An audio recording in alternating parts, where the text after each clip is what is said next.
Hi everyone. तर मी वैशाली. आज आपण बघणार आहोत पनीर टिक्का व ड्राय पनीर कसे बनवायचे ते.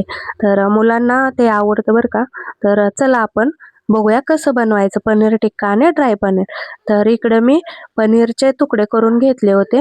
तर त्याला मी दही टाकून घेतले आणि थोडंसं लाल तिखट, धनिया पावडर आणि नमक लावून घेतलं. हे चांगलं मिक्स करून एक 10 मिनिटं मी मॅरिनेट व्हायला ठेवलं होतं. तर बघू शकताय तुम्ही. तर इकडे मी कढई गरम व्हायला ठेवली होती. कढईमध्ये एक 2 चमचे तेल टाकून घेतलं. 2 चमचे तेल टाकून घेतल्यानंतर त्यामध्ये तेल चांगलं गरम होऊ दिलं.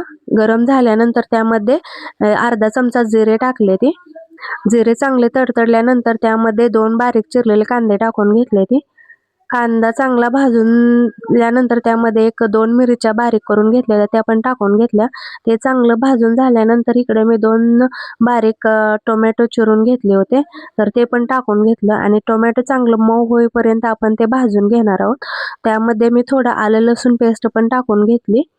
तर पूर्ण मिक्स करून झाल्यानंतर थोडंसं लाल तिखट, धनिया पावडर आणि काळी मिरी पावडर ते पण टाकून घेतलं मी. गरम मसाला हे तुम्ही काही पण टाकू शकता जे मसाला येते. आणि मसाला आपला करपू नये किंवा चिकटू नये म्हणून थोडंसं पाणी टाकून घेतलं मी. तर हे बघू शकताय तुम्ही. आपलं ते पूर्ण पाणी हे जे आहे ते सोक झालेलं आहे आणि आपलं टोमॅटो पूर्ण मऊ झालेलं आहे.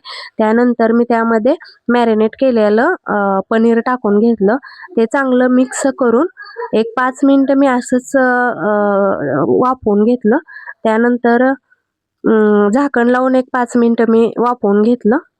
असं 10 मिनिटं वाफवून घेतल्यानंतर त्यामध्ये मी थोडीशी कसुरी मेथी टाकून घेतली. बघू शकताय तुम्ही. कसुरी मेथीनं वास पण चांगला येतो आणि स्वाद पण चांगला लागतो.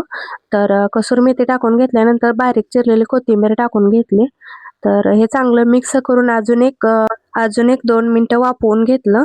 ते वाफवून झाल्यावर मी इकडं पनीरचे तुकडे थोडे ठेवले होते मुलांना ड्राय पनीर बनवायचं म्हणून. तर इकडं पनीरच्या तुकड्यांना मी आलं लसूण पेस्ट, धनिया पावडर, लाल तिखट, नमक आणि काळी मिरी पूड लावून घेतली. तर ते पूर्ण मसाले लागण्यासाठी थोडा पाण्याचा शिंतोडा द्यायचा, नाहीतर ते पनीरला लागत नाही. तर ते लागण्यासाठी थोडा पाण्याचा शिंतोडा दिला लावून आणि त्यानंतर थोडीशी कॉर्नफ्लॉवर टाकून घेतली. कॉर्नफ्लॉवर नसेल तर तुम्ही मैदा पण टाकू शकता. इकडं पनीर टिक्का आपलं रेडी झालं बघा. तर त्यानंतर मी इकडं पॅन गरम व्हायला ठेवला.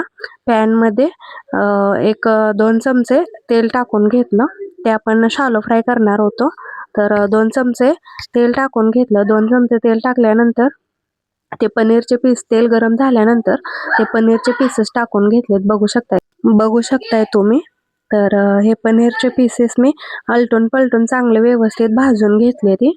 तर एक 5 मिनिटं भाजून झाल्यानंतर चांगले कुरकुरीत झालेत बघू शकताय. त्यानंतर थोडीशी मी कोथिंबीर टाकून घेतली. तर तुम्हाला माझी रेसिपी कशी वाटते नक्की सांगा. पनीर टिक्का व ड्राय पनीर लाईक करा, सबस्क्राईब करा आणि कमेंटमध्ये सांगा कशा वाटतात तुम्हाला माझ्या